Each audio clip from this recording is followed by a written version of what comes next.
бардан бар болу, экзистенциялық талдау.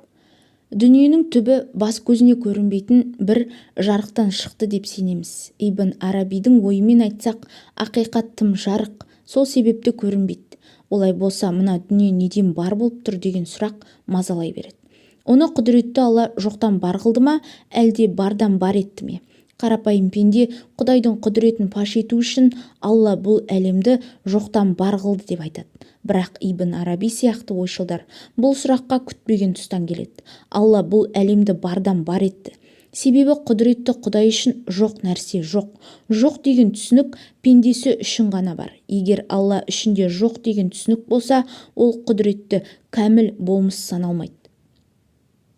Ал қазіргі ғалымдар Ибн Арабидің күллі ғалам бір ғана кәміл болмыстың шағылысқан елесі ғана деген тұжырымын мынадай мысалдармен түсіндіреді.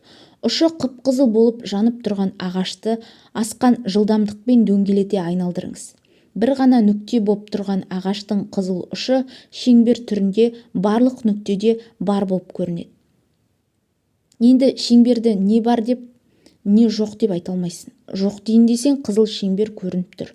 Бар дейін десең, оның жалғыз ағаштың ұшы ғана екенін біліп тұрсың.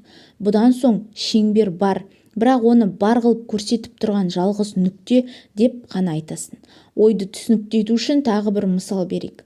Космоста көрініп тұрған жұлдыздардың кейбірі атам заманда сөніп қалған, бірақ одан шашыраған жарық ғарышта 300 км/сек жылдамдықпен тарап жатыр. Біз енді жұлдыздың өзін емес, оның сәулесін ғана көріп тұрмыз. Бұдан соң ол жұлдызды не бар деп айта алмайсың, не жоқ деп те айта алмайсың. Бұ дүниенің де мысалы соған ұқсайды. Дүниедегі кез келген объекті әлгі шеңбер немесе жұлдыз сәулесі сияқты уақытша ғана бар болып көрінеді. Олардың мызғымас түп төркіні Алланың күллиятында айяна сәбита деген сипатта тұр.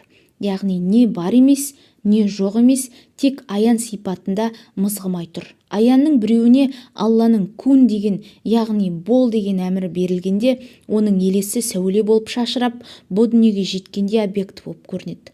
Ол объекті мейлі деректі болсын, мейлі дерексіз болсын, бәрібір ол заттың түп нұсқасы саналмайды. Ал түп нұсқада тұрған аян халі ешқандай өзгеріске ұшырамайды. Сондықтан да оған Ибн Араби аяна сәбита деп ат қойып отыр. Ондағы ойы аянның адам ақылына объекті ретіне кіруіне жол бермеу. Себебі адамның ақылы ойланған кезде бар нәрсені объектіге айналдырып барып ойланады.